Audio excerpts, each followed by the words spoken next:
नमस्कार दर्शकों, आज हमारी केपी न्यूज की टीम पहुंची है बसवा कल्याण। जी हाँ, आज हम आपको यहाँ के हर एक मंदिर के दर्शन करवाएंगे। तो चलिए दोस्तों, पहले हम दर्शन करते हैं यहाँ के बसवेश्वर मंदिर की। यहाँ पर आप जैसे कि देख सकते हैं 108 फीट लंबा बसवन्ना जी का यहाँ पर मंदिर है, जो कि पूरे विश्व का सबसे बड़ा बसवन्ना जी का स्टैचू है। आइए इस पूरे मंदिर के हम आपको दर्शन कराते हैं। तो दर्शकों, अभी हम पहुंचे हैं बसवेश्वर मंदिर। जैसे कि आप देख सकते हैं कि यहाँ पे बहुत ही सुंदर बसवन्ना जी की एक प्रतिमा है, जो कि मिट्टी की बनी हुई है। ये मंदिर काफी बड़ा है। जैसे कि हम देख सकते हैं कि यहाँ आसपास काफी चित्र लगे हुए हैं और ये चित्र काफी सुंदर है और अलग अलग चीजों को दर्शाती हैं। जैसे कि उस चित्र में हम देख सकते हैं कि एक छोटा सा बालक है और उसके माता पिता और एक गुरुजी वहां पे नजर आ रहे हैं हमें। और उसके बाद अगले चित्र में हम देख सकते हैं कि वहां पर एक गुरु अपने शिष्य को शिक्षा देते नजर आ रहे हैं। और इस चित्र में भी हम बहुत सी अलग अलग चीजें देख सकते हैं। ये चित्र है बसवन्ना जी के बाल्यपन का। और ऐसे कहा जाता है कि जब उन्होंने जन्म लिया था तब उन्होंने अपनी आंखें नहीं खोली थी और गुरुजी के आशीर्वाद के बाद उन्होंने अपनी आंखें खोली थी। जैसे कि हम देख सकते हैं वहां पर आगे एक और चित्र है। यहाँ पर हम देख सकते हैं कि बसवन्ना जी अपने गुरुजी से गुरु दीक्षा लेते हुए हमें दिखाई दे रहे हैं। ये है अगला चित्र, जहां पर हम देख सकते हैं कि बसवन्ना जी अपनी शिक्षा प्राप्त कर रहे हैं। अभ्यास करते हुए हम बसवन्ना जी को यहाँ पर देख सकते हैं। यहाँ पे और भी चित्र हैं। जैसे कि हम इस चित्र में देख सकते हैं कि वो अपने माता पिता के साथ पहली बार पाठशाला जाते हुए दिखाई दे रहे हैं हमें। और माना जाता है कि बसवन्ना एक बहुत ही अच्छे समाज सुधारक थे। उन्होंने समाज में बहुत सी ऐसी कुप्रथाओं का खंडन किया था, जैसे कि इस चित्र में हम देख सकते हैं। मासिक धर्म में औरतों के साथ जिस तरह से व्यवहार होता है उसका भी उन्होंने बहुत ही कट्टरता से खंडन किया था। उसके अलावा बहुत सी धार्मिक प्रथाओं को, जो कि समाज में जो अंधविश्वास है उसका भी उन्होंने खंडन किया था, जो कि इस चित्र में हमें दर्शाता है कि लोग जिस तरह से हवन वगैरह करते हैं तो इसका उन्होंने विरोध किया था। इसी के बाद माना जाता है कि उन्होंने अपना घर छोड़ दिया था। इसके साथ ही उन्होंने बहुत ही अच्छा सामाजिक संदेश दिया है। जैसे कि यहाँ पर आप देख सकते हैं कि उन्होंने कुलांतर विवाह, अपने ही कुल में शादी न कर दूसरे कुल में शादी करने का भी उन्होंने संदेश दिया है और इससे उन्होंने सामाजिक एकता पर उन्होंने प्रकाश डाला है। इस चित्र में हम देख सकते हैं कि किस तरह से उन्होंने राजकोषागार को उन्होंने सामाजिक कार्यों के लिए इस्तेमाल किया था। चित्र में देख सकते हैं कि बहुत सारे लोग यहाँ पे साथ में बैठकर खाना खा रहे हैं। यहाँ पे उन्होंने जाति भेद को मिटाकर ये कहा था कि सभी लोग एक समान हैं और अन्नदान सबसे बड़ा दान है। चलिए आपको यहाँ पे कराते हैं बसवन्ना जी के दर्शन।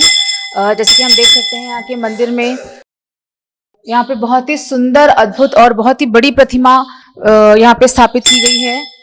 और यहाँ पे बहुत दूर दूर से लोग आदि आते हैं, पूजा अर्चना करते हैं। खासकर विशेष पूजा आदि सोमवार को की जाती है।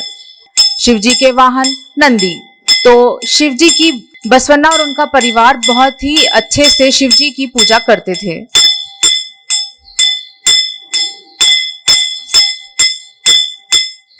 दर्शकों, अभी हम पहुंचे हैं अल्लम प्रभु गदिगे मठ। और यहाँ पे माना जाता है कि अल्लम प्रभु जो थे वो बसवन्ना के जो 770 समर्थक थे उनमें से अल्लम प्रभु जी उसके अध्यक्ष थे। उन्होंने शून्य पीठी की स्थापना की थी और वहाँ वो अध्यक्ष रहे। और ये मंदिर काफी पुराना है और काफी प्राचीन काल से ये मंदिर है। ये मंदिर बहुत ही सुंदर है। यहाँ पर भगवान की कई स्तंभ स्थापित किए गए हैं यहाँ पर। और वहाँ पे हम देख सकते हैं कि एक नंदी जी की मूर्ति भी है वहाँ पर। और यहाँ पे काफी प्राचीन चीजें भी है, जैसे कि हम देख सकते हैं कि शिवलिंग की स्थापना की गई है और सामने एक विशालकाय नंदी जी भी स्थापित है। और बसवन्ना और उनके जो समर्थक थे वो सभी लोग शिव जी की पूजा करते थे। सामने एक और मंदिर है, जैसे कि देख सकते हैं यहाँ पर नंदी जी की स्थापना की गई है और यहाँ पे साथ ही बसवन्ना के सामने नंदी जी की मूर्ति है। और ये काफी अच्छी सुंदर मूर्ति यहाँ पे दिखाई दे रही है। और यहाँ पे एक और छोटा सा मंदिर है। आइए हम चलते हैं इस मंदिर की ओर।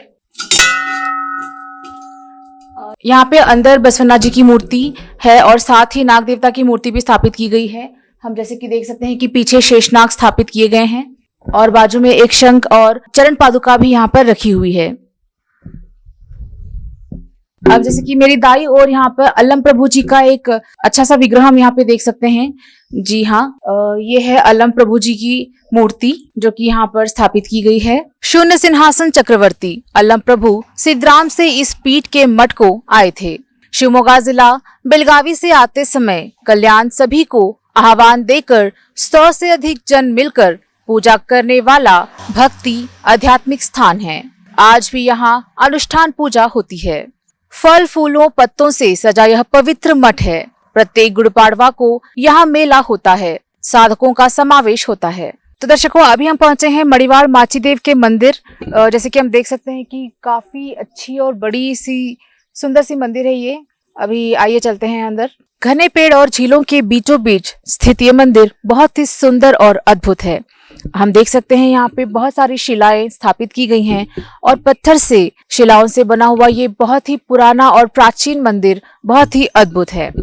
और यहाँ पे भक्त आदि पूजा अर्चना करने के लिए आते हुए हम देख सकते हैं। त्रिपुरान झील के समीप पश्चिम में स्थित इस झील में मड़ीवाड़ माचीदेव का स्मारक भी स्थापित है।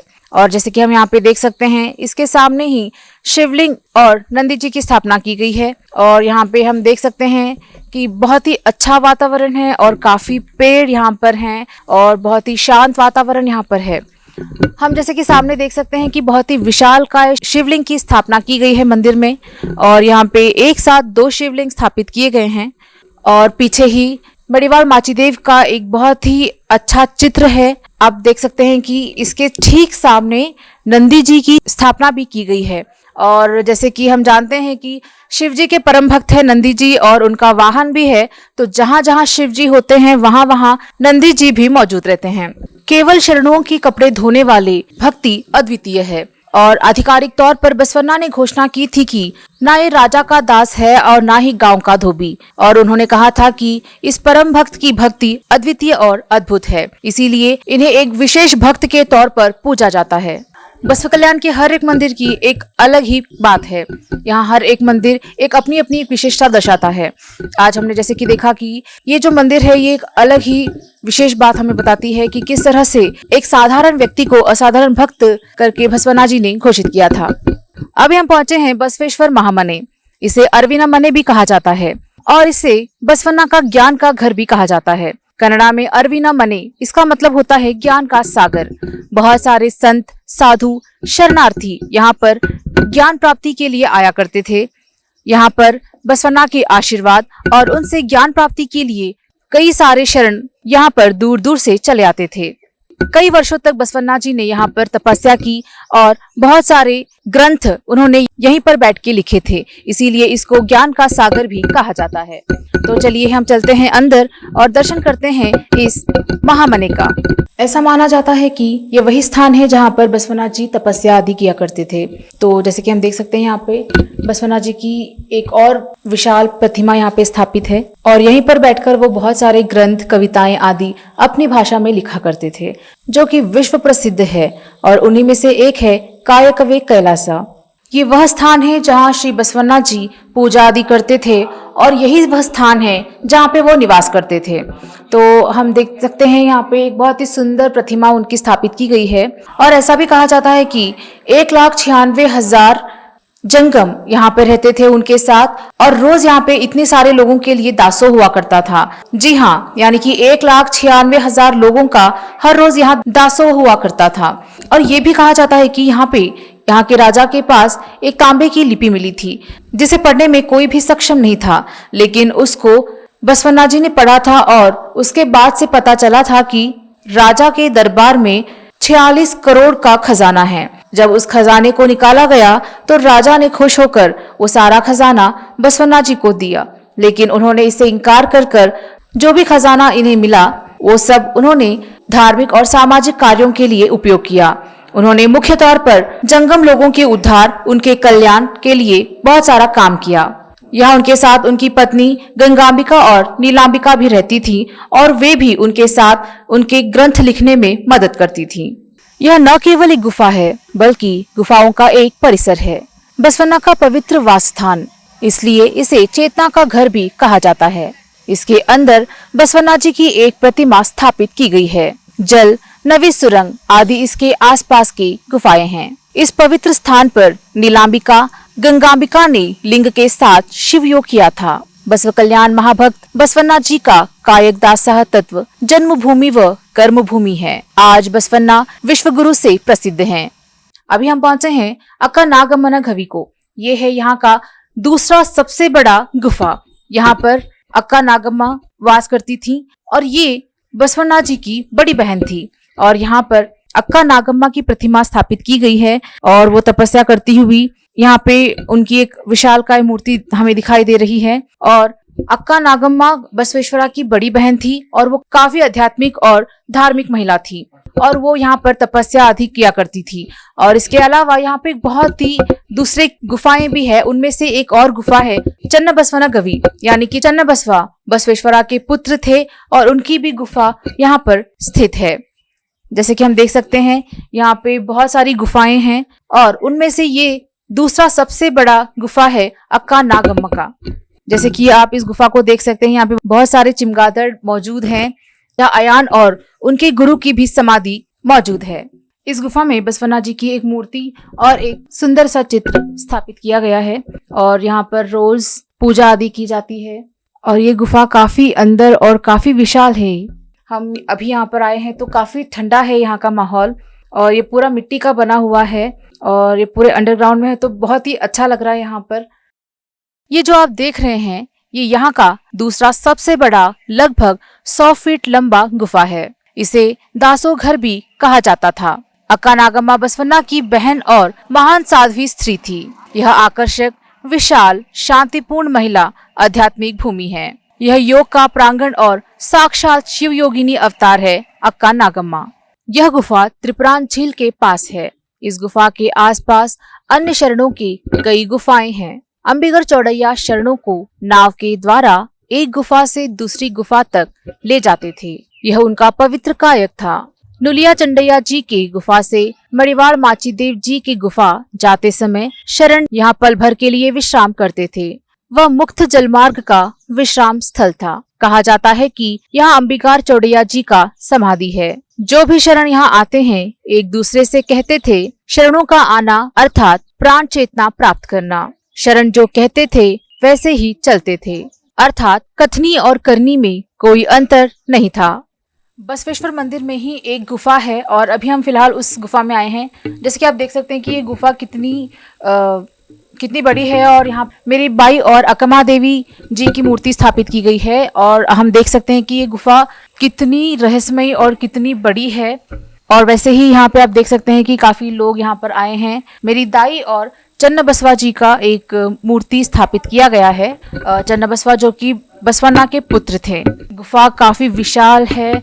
आइए हम आपको लेके चलते हैं इस गुफा में। और भी बहुत सारी मूर्तियां हैं। आप देख सकते हैं कितनी सुरंग है और ये सुरंग काफी बड़ी है। अभी हम इस तरफ चलेंगे। आसानी से रास्ता तो नहीं मिलेगा, एकदम भूल भुलैया जैसा ये गुफा है और काफी अच्छा लग रहा है। यहाँ पे बहुत बड़ा है ये और बहुत ही सुंदर एंड बहुत ही शांति है यहाँ पर। और जैसे कि आप देख सकते हैं कि यहाँ पर भी बहुत ही सुंदर और मनमोहक बसवन्ना जी की एक मूर्ति यहाँ पे स्थापित की गई है। यहाँ पे हर रोज पूजा अर्चना की जाती है और खास तौर पर हर सोमवार को यहाँ पे विशेष पूजा की जाती है। आप देख रहे हैं ध्यान मंदिर। अभी हम लोग यहाँ पे ध्यान मंदिर में आए हैं। ये भी माना जाता है कि बसवन्ना यहाँ पर ध्यान किया करते थे और उनके साथ उनके जो भी शरण थे वो भी यहाँ पर ध्यान लगाया करते थे। तो और ये भी मान्यता है कि यहाँ पर जो भी लोग आते हैं और कोई भी अपनी मनोकामना करते हैं अपने जॉब के लिए या फिर कोई भी ऐसी मान्यता रखते हो तो उनकी मनोकामना बसवन्ना जी की कृपा से बहुत ही जल्द पूरी होती है, ऐसी लोगों की मान्यता है। तो दर्शकों, आज हमने आपको बसव कल्याण में स्थित बसवन्ना से जुड़ी सभी सुंदर और आकर्षक मंदिरों के दर्शन करवाए। बसव कल्याण एक बहुत ही ऐतिहासिक धर्मस्थल है और बहुत ही अच्छा पर्यटक स्थल है। आप जब भी कभी यहाँ बसव कल्याण आए, यहाँ का दौरा करना ना भूलें। ये बहुत ही सुंदर और आकर्षित पर्यटक स्थल है। केपी न्यूज 24/7 से कैमरामैन कृष्णा के साथ मैं अश्विनी।